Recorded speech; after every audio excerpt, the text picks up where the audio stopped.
Hello, everybody. Hey, I'm Skip Elsheimer. Welcome to the AV Geeks Lunchtime streaming show, where we watch old 16mm films, sometimes made by despotic fascist governments, like the last film that we saw that was made during the Third Reich in Germany. We actually have several educational films from that time period. And many of them are just general films about German whatever. There's a couple of military ones in there, but there's some about just German folk crafts, German things like wine, and other types of agricultural things. So they're basically just educational films, and the government just happened to be the Third Reich. So, anyways, and that was silent, but there were German intertitles, and I don't know German, even though my heritage is German. But you're growing up. This film is missing its title, and this film was kind of made by Sid Davis, who made a lot of cautionary tales for kids, and this one is just a general. This is how kids grow up. Enjoy.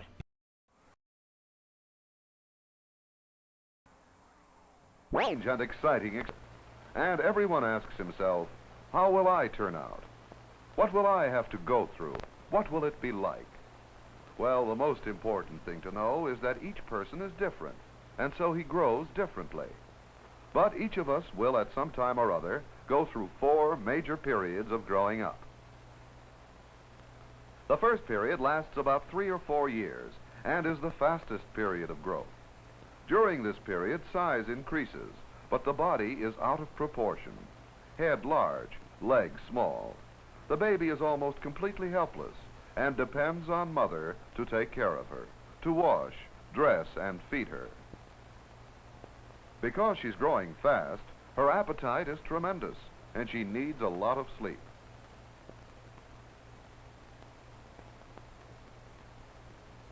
She feels the whole world revolves around her desires. In the beginning, the baby is awkward, and she tries hard to control her muscles and limbs. She does not know what will hurt her, because she has little knowledge to guide her. Each new experience, however, adds to the store of facts in her mind. And though the experience may hurt, it helps to avoid pain the next time. The baby also looks outside herself for a guide, learns to read the signs, and understand the value of obedience. It helps to keep her safe.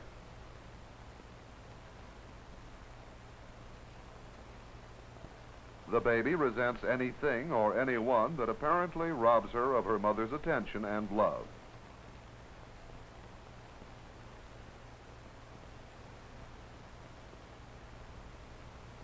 During the second period, which lasts from about age 4 to age 10, growth slows down.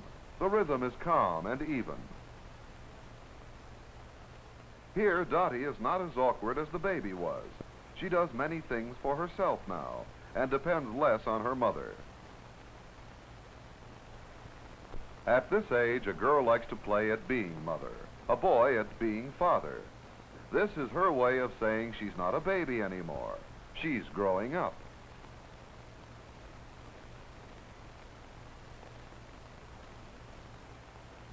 And she learns to shift some of her love for her parents and her desire for their attention to others.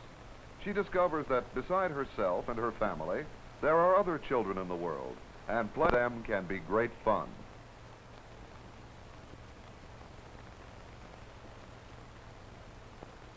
Billy uses the same belt hole because during this second period, size and weight change slowly. And because Billy is growing slowly, he has good coordination. He is used to his arms and legs and is a good climber.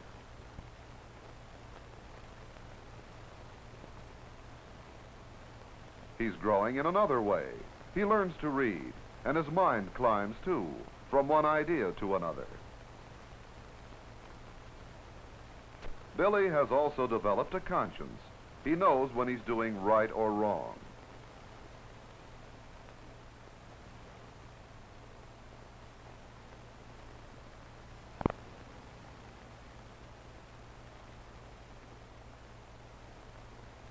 And when he does something wrong, now he feels guilty.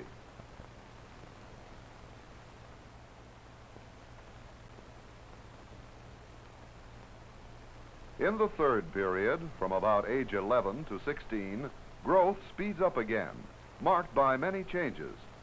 These changes sometimes cause worry. Jill is worried about the size of her feet. She need have no fear.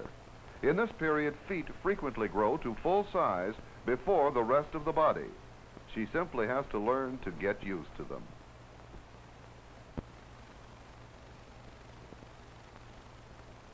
Jill's body is changing radically. She's becoming a young lady, and she's very much interested now in how she looks to her parents, friends, and of course to herself. If Jill gets tired at night, she's not lazy. Because she's growing fast, her body needs more sleep.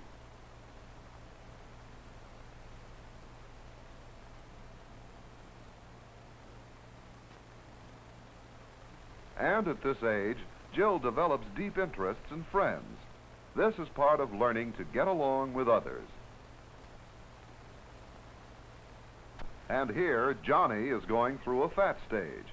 Some children grow first before in height. So Johnny will be fat for a while until he begins to grow tall. And here, Gary's voice is changing, because the vocal cords and voice box are growing. With Gary, it's picking out his own clothes. This gradual desire for independence is one of the interesting parts of growing up.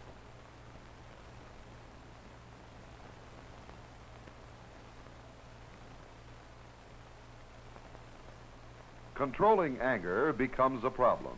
There are frequent clashes of desire between Gary and his father. When he can't have his way, he gets angry, and horrible thoughts of revenge creep into his mind. He should not be afraid of these thoughts. They are a natural outgrowth of his anger. Just remember, thoughts will never hurt anyone, but actions might.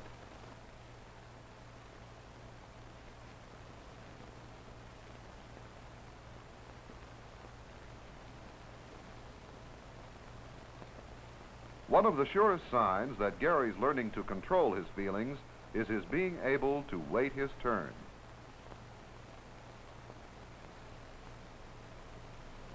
By the end of the third period, Dave is very anxious to become an adult. His body begins to look like a man. But he's still growing fast, and so he's hungry all the time.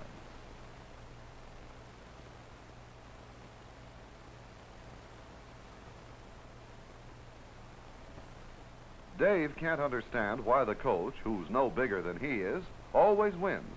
The answer is simple. Muscles are among the last parts of the body to grow up. Bones and weight come first. In a few years, when his muscles have developed completely, Dave may be able to beat the coach.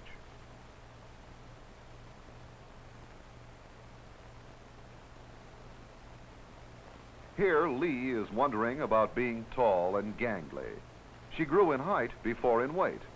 Though she may never get fat, it's a good idea to develop the posture now that will keep her looking good when her weight does come. Sometimes excess oil forms under the skin and causes blemishes. The best thing for them is a mild soap and water. And like most cases, Lee's will probably disappear by the time she finishes growing.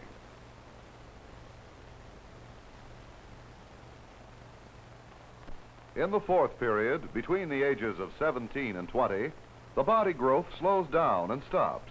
Then you are full grown.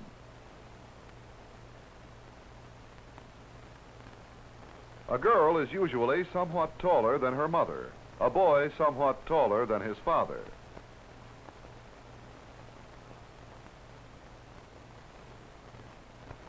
Emotionally, you should have achieved a healthy measure of independence.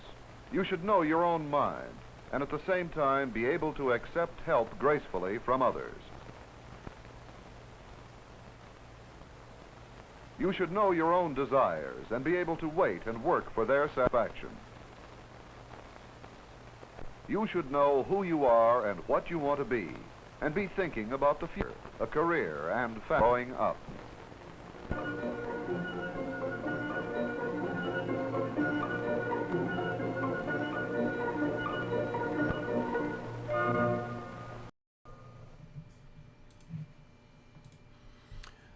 So that print was all scratched up, or spliced up. Probably exploded when somebody tried to thread it. And the title was clipped, but I have, I think, another copy that it has it, and it says Sid Davis Productions on it. It was distributed by Bailey Films. So it is not in the ilk of other Sid Davis films where we have kids always on the threshold of peril, and also headlines that come up that talk about kids in peril. Let's learn about Wonders in a Country Stream. Enjoy.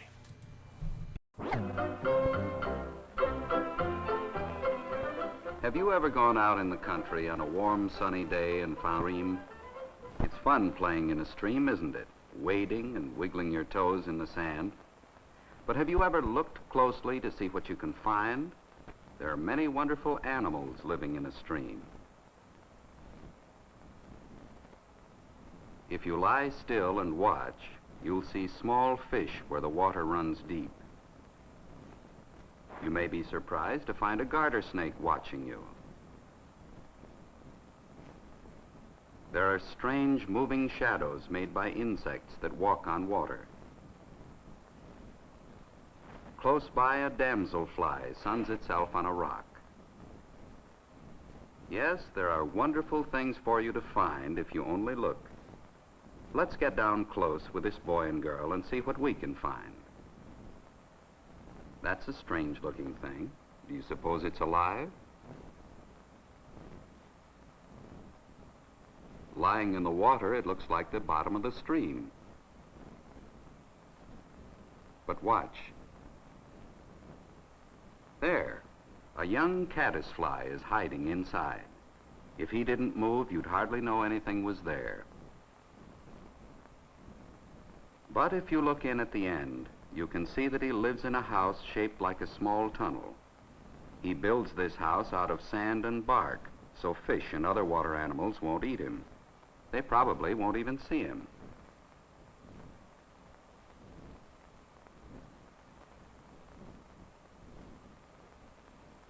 Look at the trouble he's having. Pull, pull, pull. That's a heavy house for a little animal to drag about. It keeps him safe, though, so it must be worth all the trouble.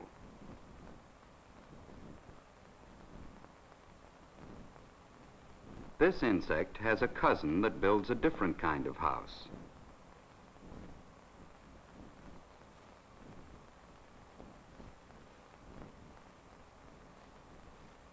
Inside, he can stay hidden from a fish looking for a... There he is now. Sometimes his house is called a log cabin because it's made of pieces of bark or wood.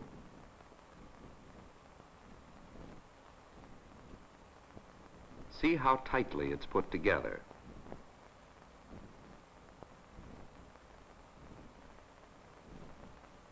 There are other water animals that carry their houses around with them. Here's one you all know, a turtle.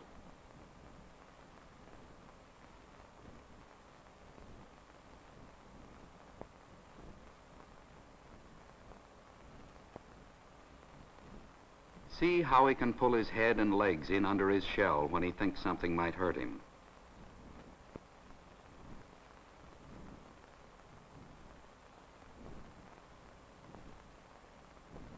He doesn't seem to be very afraid of us, though, does he? This kind of turtle is called a snapping turtle because he snaps at things to eat. He won't snap at us, though, because he's still so small. A turtle has no teeth, but the edge of his mouth is sharp, and his jaws are very, very strong. So when he grows up, we'll have to be careful that he doesn't snap at our fingers and really hurt us.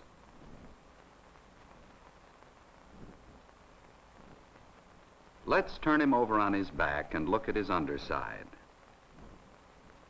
Whoops, once again. Well, he doesn't seem to like it on his back. If we hold him up, we can see that he has a shell on this side, too. As a matter of fact, the only parts that aren't covered are where his head and tail and legs come out. Even these can't be hurt easily. See how thick the skin is that covers his legs.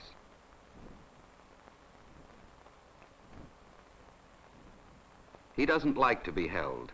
Let's put him down and let him go back into the water.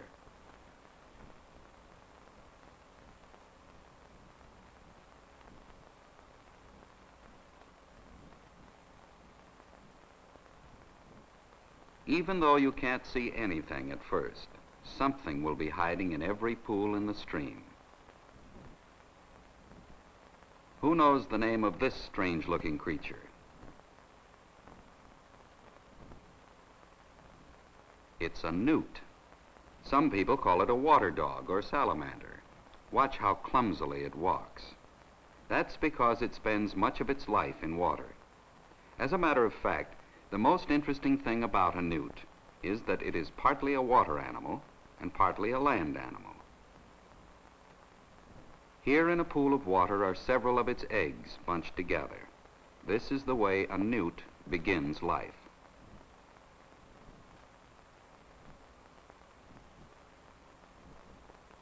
Then one day it hatches out into a tiny animal that looks like a baby fish.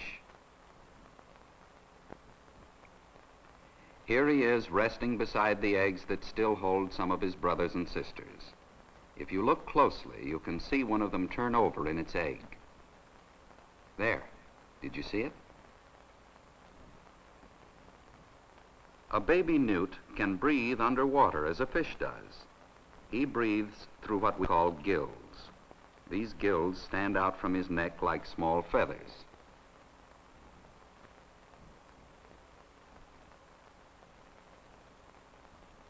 Here is a young newt when he has grown almost to the size of your little finger.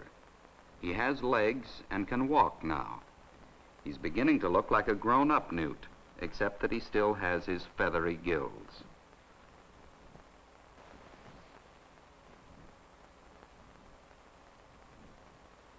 When he finally does grow up, he loses his gills. Now he can live on land or in water.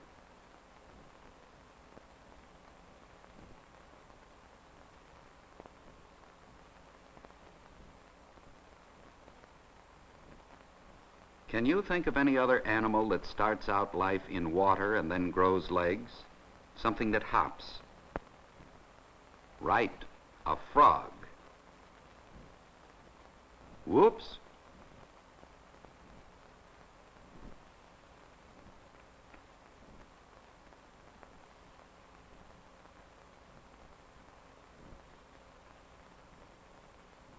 Oh, come on now.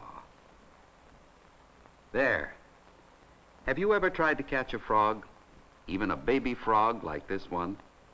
He certainly can jump. And it wasn't so long ago that he didn't have any legs at all. Of course, you all know what a frog is before he turns into a frog. That's right, a pollywog. Or perhaps you call it a tadpole. Probably some of you have caught pollywogs and watched them grow. For a long while, there isn't any change. They swim about with their long tails and round eyes and round mouths. Then, suddenly one day you find that they're growing some hind legs, like this pollywog. Soon he will grow front legs, too. Do you see the bump where one of his front legs is going to be?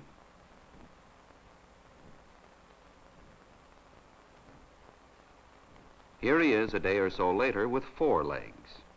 Like the newt, he can breathe out of water now for the first time. His tail is getting smaller already. Soon it will be gone completely, and then he will be a frog.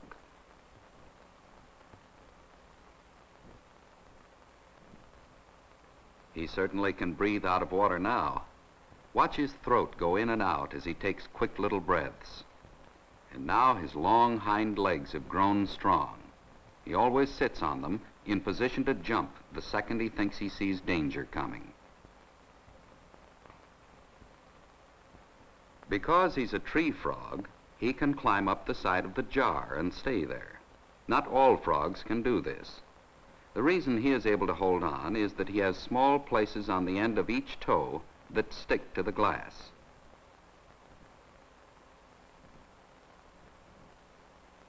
If you've never done it, you should catch some pollywogs and watch them grow into frogs. You can learn many wonderful things about them. Why don't you see how many animals you can find the next time you go out in the country to a stream? You may find all of these and many more. And you'll be surprised at how much fun you'll have. Even more fun than wading and wiggling your toes in the sand.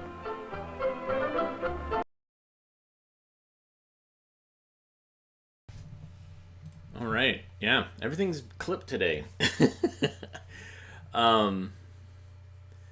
There is this film. There's another film that's very similar to this. It's called Wonders in a Country Meadow. And then there's God's Wonders in a Country Meadow. And I always thought they were made by the same company, but one has God in it. But I can't find the connection between the two. So this was made by Churchill Films, Churchill Wexler, and the other one, yeah. Anyways, what is a corporation? This is missing the title too. This is a cornet, but maybe we can figure out what a corporation is, circa early 50s. Enjoy. Does the Imperial Steel Company fit your mental picture of a corporation?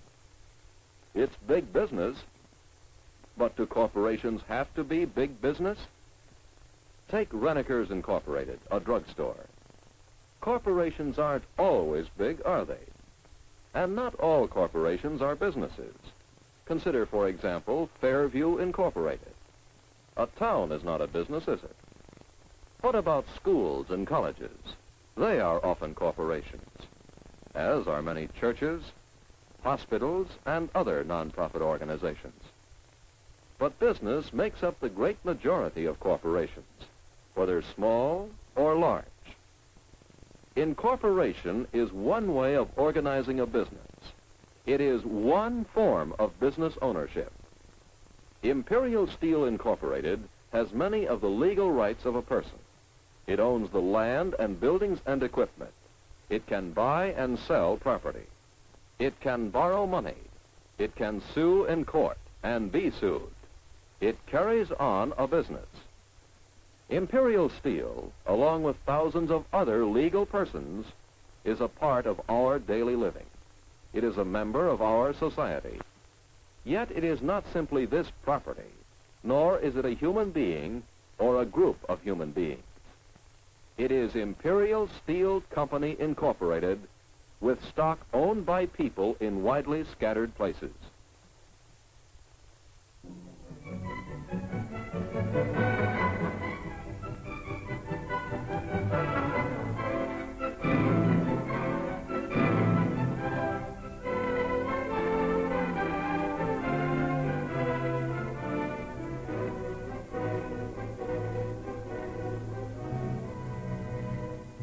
I set a high value on my stock in Imperial Steel. It pays good dividends. It's a sound investment. And now you advise me to sell it. What kind of a lawyer are you, Sid? Well, you'll have to raise the cash somehow, and I think the stock's the best way. Your books show clearly that the store is in no position to pay for all this new equipment and decorating. So, you and your partners are each personally liable for the whole amount. My partners. You know very well they haven't got anything more to put into this business. Just because I have this stock and a little property, I have to come to the rescue or we'll be sued. just as I told you when this partnership was formed. Each partner is personally liable for any debt or commitment of the store. As a partner, you are legally bound by such contracts to the limit of your personal assets. Partnership. How'd I ever get into this? I was a lot better off in the days when I ran the business myself. Fairview Clothing Store. Walter Brown, proprietor. A good little business. All my own. I was a, how do you say it legally? Single proprietor. That's it. I ran the store the way I wanted to. I could do as I pleased. And I collected all the profits. That's the way to run a business, on your own. A single proprietor. But you had difficulties in your one-man store. Your good location attracted business, more business than you could handle alone. Besides waiting on customers and receiving and stacking goods on the shelves, you had paper trouble, sales slips, bills, invoices. Man, did you need help. And suppose you got sick. Where would your one-man business be? Not only did you need the kind of help you can't hire, you needed additional capital to carry a larger variety of goods. I needed partners, you said. Now I'm on the spot because of partners. Walter, I still say a partnership was best for your kind of operation at that time.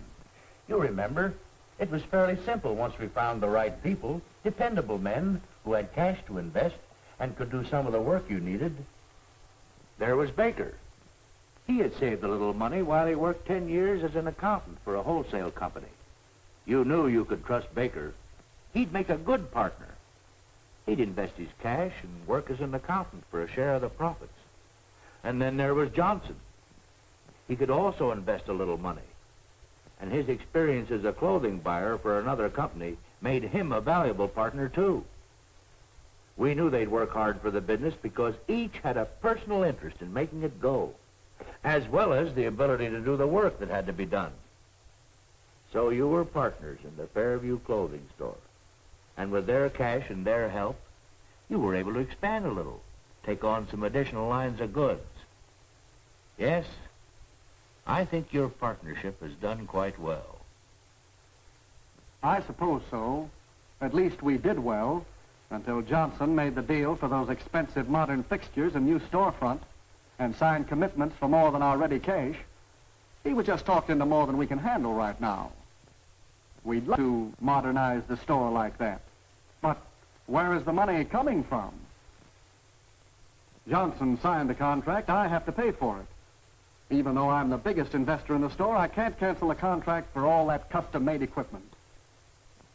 It's just lucky for this whole partnership that I can scrape up a little more money to invest in this store. But I don't want this to happen again. What can I do? Can I get rid of my partners? Own the store myself again? You can't afford to buy them out now, can you? No, and I don't know that I want to at that. The store needs all three of us. Everybody makes a mistake once in a while, but I just can't be personally responsible for another one. That's one of the weaknesses of a partnership, isn't it, Sid? Well, maybe you better incorporate the store. Incorporate? Yes.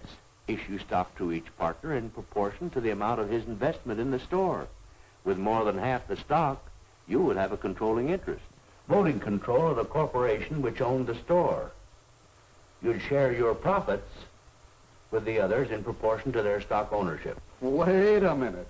Issue stock, controlling interest. That sounds like a lot of paperwork. Red tape. Oh, it does get a little complicated, and you may as well know there are other disadvantages. You'd be paying special taxes. You'd be subject to new regulations. But incorporating would give you the big advantage of what you want right now. Limited liability. Look, here's how it works. You start with a group of people who want to invest their money in a company. Then these people apply for a charter as a corporation. The state government issues a charter to that corporation. Now that corporation operates legally as an individual person. It is not a group of people. It is under the law a legal entity, or the same as one person engaged in business. And that person is responsible for the debts and commitments of the Fairview Clothing Store Incorporated. Look here a moment. Here is the Fairview Clothing Store as it is now, with the three of you as partners. Suppose you all agree to dissolve the partnership and incorporate. The stockholders will elect a board of directors. In this case, as largest stockholder, you can select a board of directors, yourself and your partners, who will vote to make you president of the corporation. That sounds very legal and complicated. But if you say it's necessary, and it will let me tell the corporation what to do, I'm in favor of it. And it will mean that none of the stockholders can be held liable for any more than his original investments. Sure. That's what we mean by limited liability. Well then, I think it's a good idea. I do too. As a matter of fact, I was thinking I'd like to put some money into Fairview Clothing Store Incorporated. Looks like a good investment to me. Maybe you'd like to invest enough to pay for this equipment and decorating? Well, the amount involved would still leave you with a controlling interest. I'll do it. Let's see if we get your partners to agree to incorporate. Maybe I can hang on to my stock in Imperial Steel Incorporated. Yes, Mr. Brown will remain one of the many owners of Imperial Steel Company Incorporated, because the stock of this company is offered on a stock exchange to the general public known as an open corporation. Like many large open corporations, Imperial Steel is not controlled by any one person. Stock shares are bought and sold as large and small investments of many people. The management of the company is handled for the stockholders by the elected board of...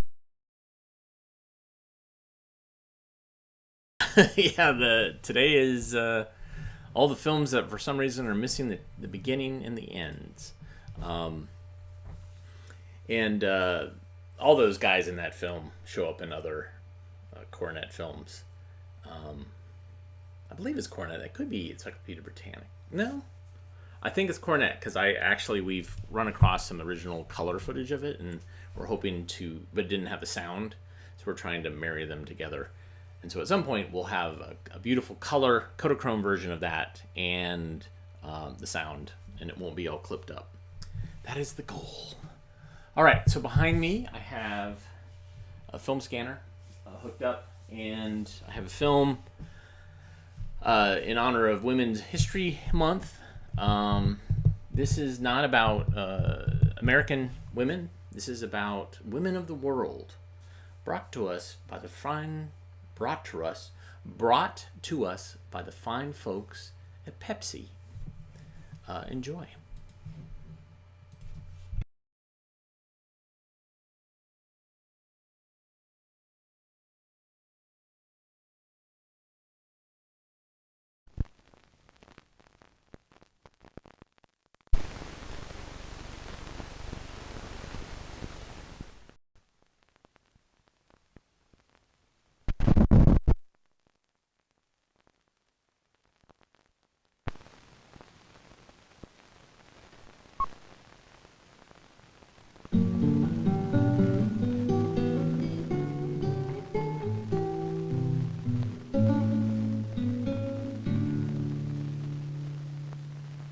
Morocco is a country of contrast. Geographically, it's a country of contrast. Our dress is full of contrasts. Our buildings, the interior of our houses, our life, every minute in our life has a contrast to it. It's a country that has everything in it.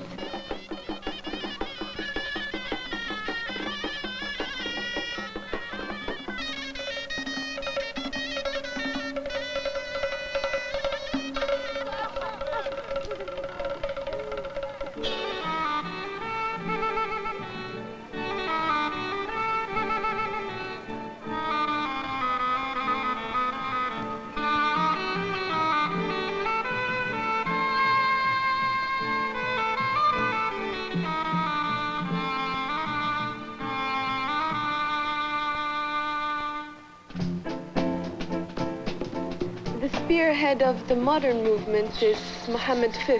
He gave the princess Lalaisha a very modern culture and education. And for the women, it started with the movement of the princess. She helped them understand that this appearances, this development is necessary for the development of the country itself. I think women all over the world are about the same, because even here in Morocco, women dress for other women too, and to see which one has the latest dress from Paris or the best kaftan from Fez or from Casablanca. Moroccan girls and boys really don't date. They go out as friends in groups. Tête-à-tête isn't very common in Morocco. The University of Fez is a very old university. Qarawiyyin is 900 years old, and I believe that it's the oldest university in the world. Most of the topics taught there are philosophy and liberal arts and commerce. I do my shopping myself, and that's a new thing in the life of a Moroccan woman. It's very recent. It's after independence that we have started doing our market ourselves and our shopping, all shopping.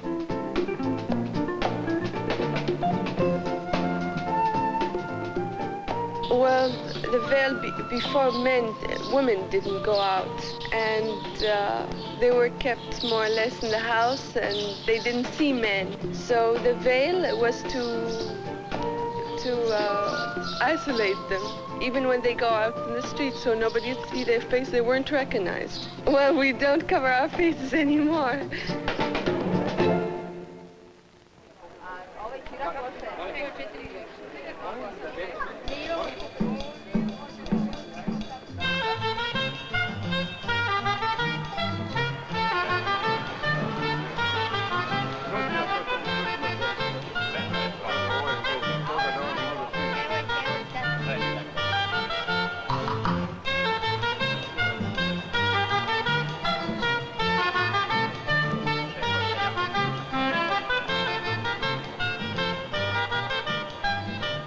In the contest for Ideal Woman of Yugoslavia, I won the title, and then competed with women from all over Europe and became the champion of Europe. We have a son, Ljubomir, 14, and a daughter, Dubravka, 11. My husband is an engineer. My greatest hobbies are painting and cooking. I like the strong, vivid colors of fruits and vegetables.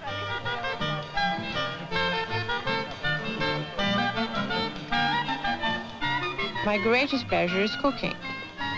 I'm editing a book called Jela na mom stolu, Dishes on My Table.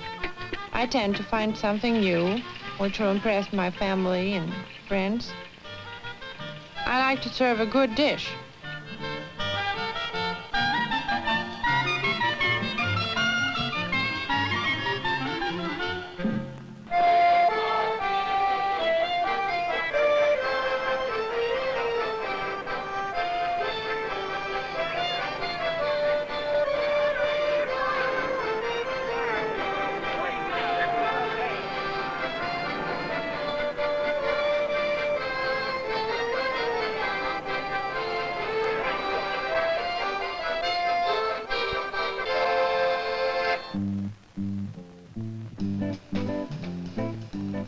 I like to spend weekends with my family. Our family life is very happy. Though I'm working in the office and carrying the work in the house, I try to find some free time. I try to follow developments in culture. A woman should not permit herself to be left behind. Time is precious, and it must be planned very carefully.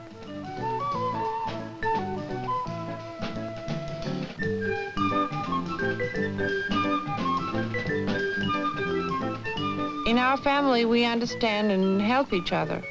I would like to help women all over the world. Women's solidarity knows no boundaries.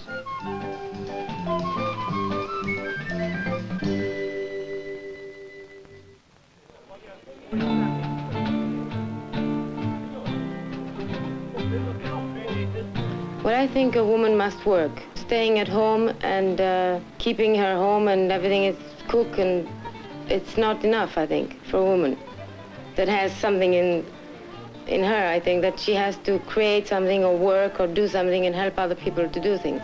In Spain, it's a new thing of many, many women are working now.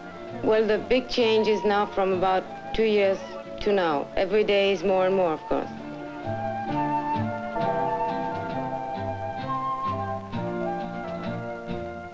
I think that the mantillas is very, very long ago now. I don't even think we remember it in Spain anymore.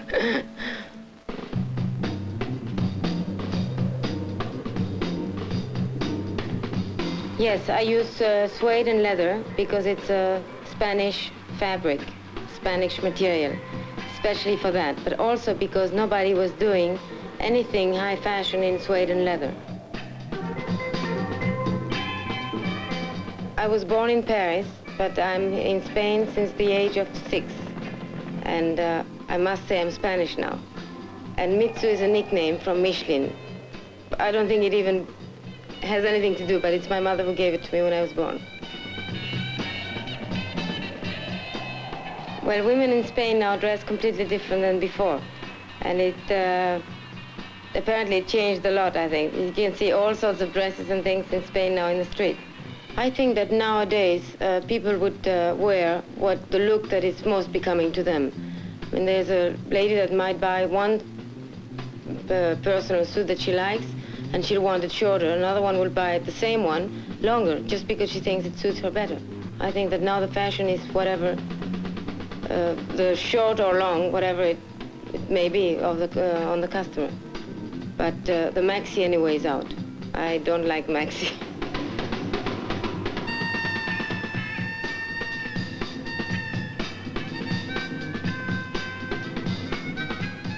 But I think the teenager now in Spain, if you go to a university, what you would see is like all over the world. I mean, they wear with little tartan skirts and short skirts, dresses, anything.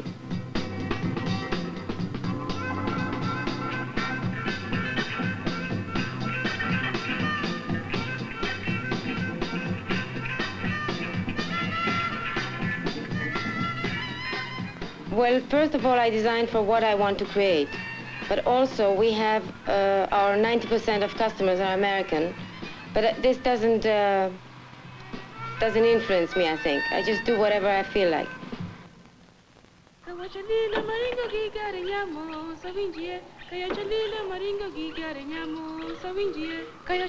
When you visit the country, you may not realize until you visit the rural areas. It's where you can really see the women at work, because every morning you'll see in every home, every village, women leaving their homes with tools to go and till the land. Nation building in Kenya here, we understand it in this way, that people must participate in nation building by working very hard. After we had achieved our independence, we realized that we had a lot of work to work hard in the rural area, in the towns, and build our nation by improving what was not improved before. We have now gone very far, having so many nursery centers in this country. I understand very well the registered ones are 3,000 scattered all over the country. Most of the women now have come to understand that they should plan their family, and also some of them have accepted to have only a few children in a family other than having so many children whom they may not be able to take care of. With my vocational training, my great interest, as I mentioned before, was to come back and try to help women, men, young boys, young girls who are interested and also talented in this craft work. And I think by the time we will start this, it is the time that the tourists will be very pleased when they visit our country to see the authentic craft work made by Kenyans from Kenya. Before we achieved independence during colonial rule, the opportunity for education women were left lagging behind. But this time, since we achieved independence, the government has ruled that opportunities in education is open for all people, women and men. As myself, I must say that I was very lucky indeed to have been given all these opportunities. I was one of the first lady to join the first delegation from Kenya to United Nations. With the traditional dances in this country, I must say that is the saddest thing that we are forgetting about it. And the reason behind it, why it started dying, it is because people would come in, a missionary who would introduce the Bible, the Word of God, and they were against dances, they were against even wearing jewelry like myself. The Kenya government and everybody in our society in the rural areas is trying to fight very hard to bring this back. When we get married, we always ask the man to pay dowry, and when you pay dowry, this means that you respect your wife, the one you're going to marry. As I hear in my family, I have 4 daughters. I happen to have very good 4 daughters, and you'll see them coming in. I suppose that everybody can see that Mrs. Habu and Mr. Habu are going to be very rich. When all these girls are married, I will have so many heads of cattle, a lot of money, maybe cars will be paid, maybe limousine from America, who knows?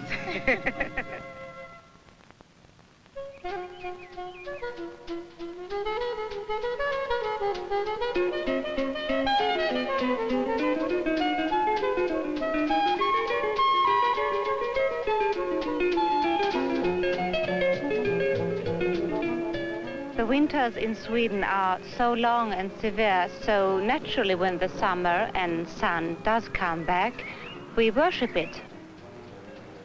The Swedish woman works quite a lot. I think there are more Swedish women working than in any other country. And the problem is where to put the children during the day. So you find in every city a lot of so-called nurseries or day homes for children where you leave your child in the morning and pick it up after you finish your work in the afternoon. The child stays there the whole day and eats and sleeps. The parents do give their children quite a good sexual pieces of information in the sexual life. And from the first year when the child starts school, that is at the age of 7, the teacher, that's compulsory school for the teacher to give the children sexual lessons. And these lessons or lectures continue all through the years you spend at school. We get a lot of social aid from the government. We get old age pension.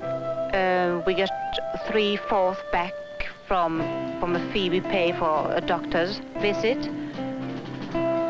Large families or families who can't pay the rent themselves get social aid.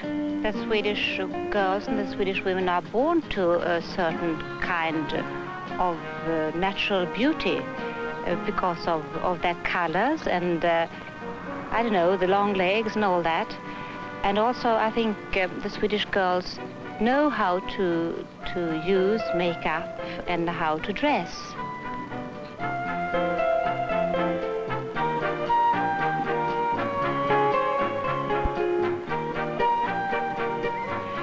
The Swedish housewife is not so spoiled as yet.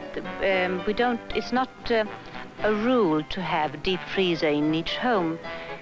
So we buy most of our vegetables fresh a couple of times a week from the Haymarket, and naturally all the fruit. The Swedish woman of today, I think she's functional, she's practical, she enjoys both being a career woman as well as a housewife, and I think she can manage both those things.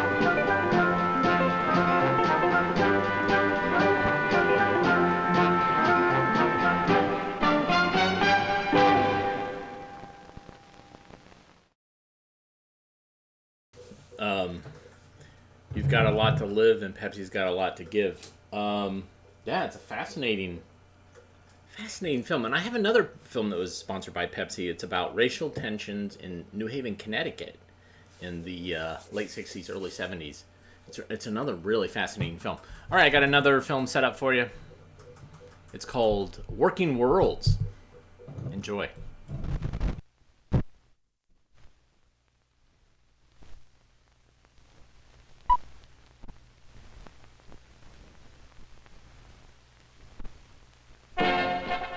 We, the people of the United States, in order to form a more perfect union, establish justice, ensure domestic tranquility, provide for the common defense, promote the general welfare, and secure the blessings of liberty to ourselves and our posterity, do ordain and establish this Constitution for the United States of America.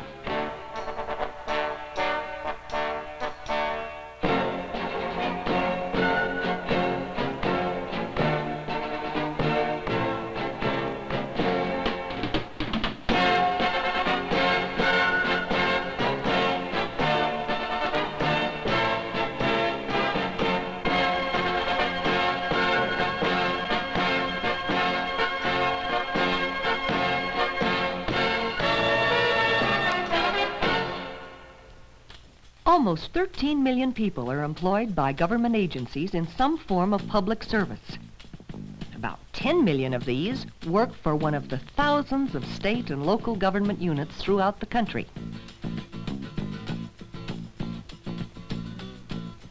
The remainder are in federal service. Almost every type of private employment can be found in public service, as well as a number of others that are unique to government. Let's take a look at some of the major employment opportunities in public service. One of them may be the kind of job you're looking for. A government's first responsibility is lawmaking. In the United States, lawmakers are almost always elected to their jobs. And while in theory, any citizen can run for office, in reality, the people who attain elective positions are usually experienced and known in the political, legal, or the business world. He is 9'7". He's 68. Chev, 4-door. Light green in color. A government's next responsibility is to enforce the laws. This is mail theft. 10-4, 1530. 29, 1019. 29, 10-4, 1530. Here at all levels of government are a range of career opportunities open to high school, technical school, and college graduates. In addition to city police departments and county sheriffs, crime detection and prevention involve agencies with names like Texas Rangers, the FBI, the Secret Service, and the Coast Guard. All have the same goal, and all need qualified high school and college graduates ready to be trained on the job.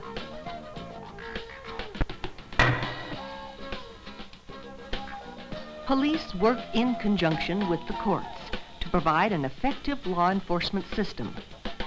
Our judicial system requires the services of highly trained attorneys and judges. But they also need people with business and clerical skills to handle the vast amount of paperwork with which they must deal.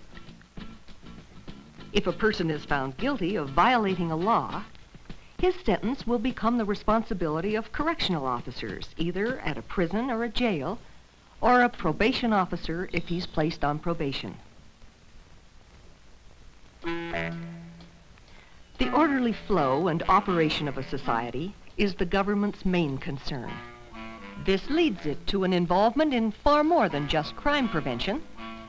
Transportation is a social necessity that involves much of the government's time and resources.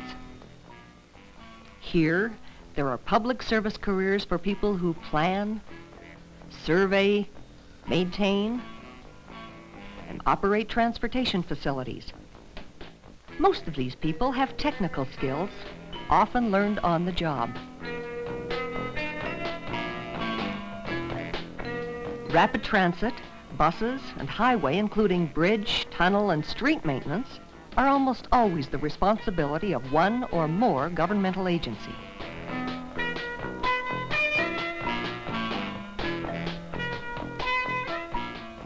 The orderly flow and operation of a society is often tied to the orderly flow and operation of a nation's commerce. Many government agencies exist to regulate business operations, and each employs experts in the business being regulated.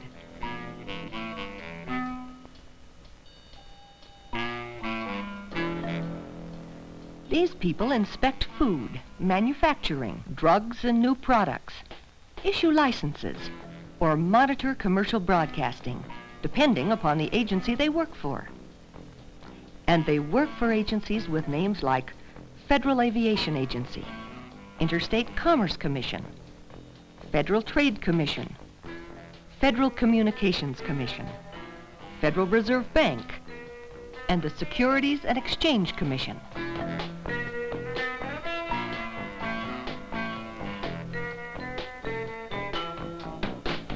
The flow of commerce depends on more than regulation. It depends on the mail. The largest federal employer is the Postal Service, which is continually expanding to meet increased demands for efficient and speedy postal service.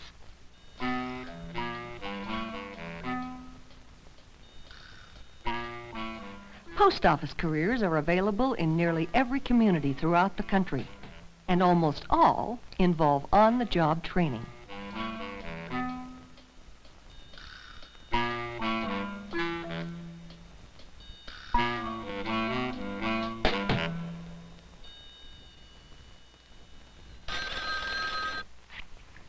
I'd like to report a fire down the street at 9th and Figueroa.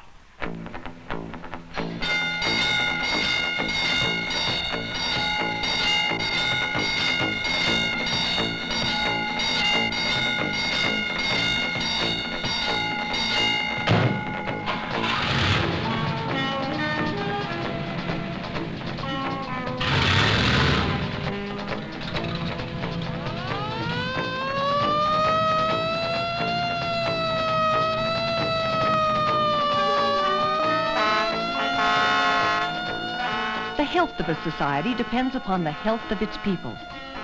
Maintaining the health and well-being of a nation's citizens is still another function of the government. More than 250,000 people are employed as firefighters, and almost all by local governments. A career in fire prevention does not require advanced education, and training is offered on the job. Firemen have good job security, but unusual schedules and dangerous work.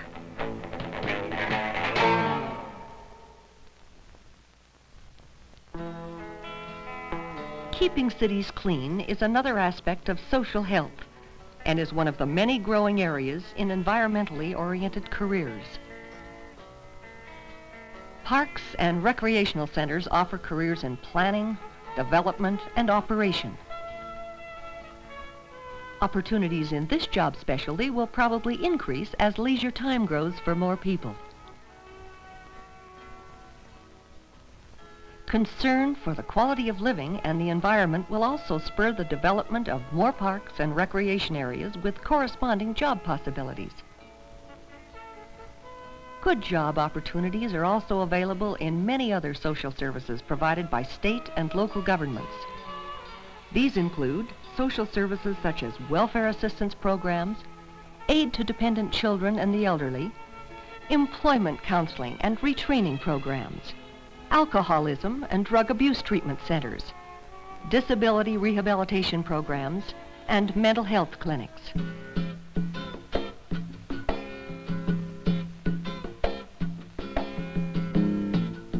Every government agency at every governmental level employs people with clerical and business skills to support the operation of that agency. Governments keep vast records, handle large budgets, take the census, calculate statistics, and of course, collect the taxes and the fees which finance all government operations. And so they need bookkeepers, secretaries, computer programmers, auditors and statisticians, stenographers, file clerks, key punch operators, and mail sorters. And by and large, most of these careers are filled by people with business or technical school backgrounds. One government activity conducted solely by the federal government is that of our nation's dealings with foreign countries. Career opportunities in international affairs, often with assignments overseas, are possible in the State Department's Foreign Services, which represents the government in foreign countries. The United States Information Agency, which distributes information about America abroad, and the Agency for International Development, which provides technical assistance and financial aid to developing nations. The Armed Services, now organized on an all-volunteer basis, offer almost every possible occupational specialty. Military careers offer good job security, world travel, excellent training and educational opportunities, and many fringe benefits for the careerist and his family. Disadvantages include frequent transfers, the restrictions of military discipline, and personal danger in wartime.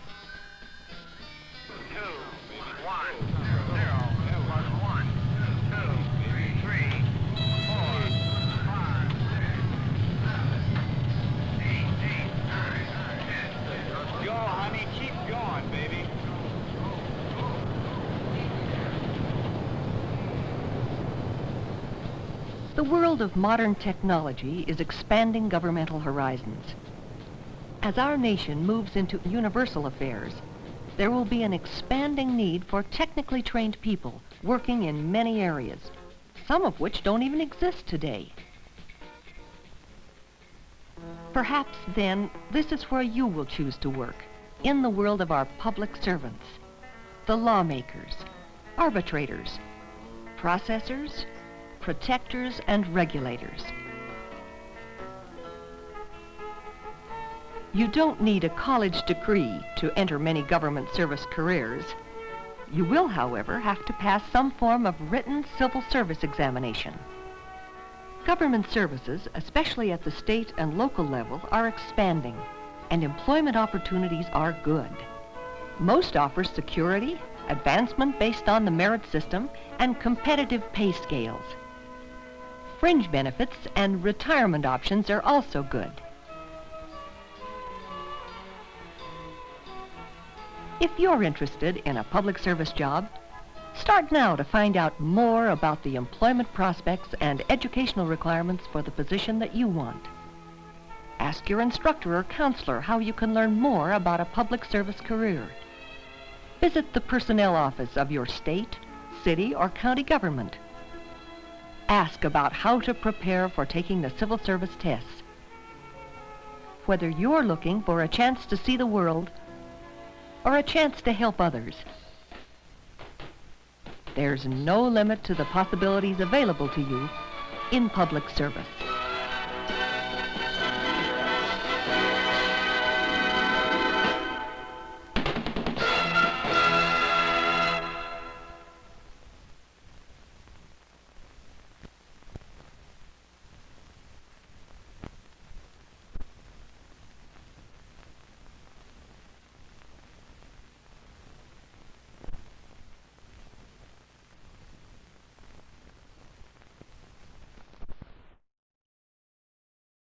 So it was my hope.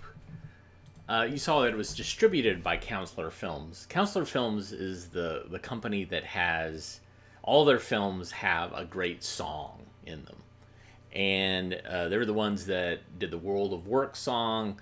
They're the ones that do the Is a Career in Whatever for You, and also the Fun or Dumb folks. All those are great songs. And so when I found this film, I was like, oh man, it's another Counselor film, and I don't know what this is. So I was hoping there was going to be like a song in here, because we're beginning to collect songs for the next toe tapping tournament that we'll do internally. And I want to compete against Found Footage Festival because I know that we will trounce them yet again, but they still haven't paid off for the last time.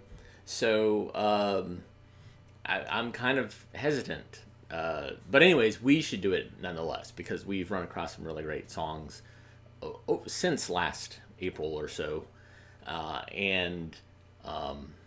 Yes, that's what I was hoping. So that film was really boring because it didn't have that song.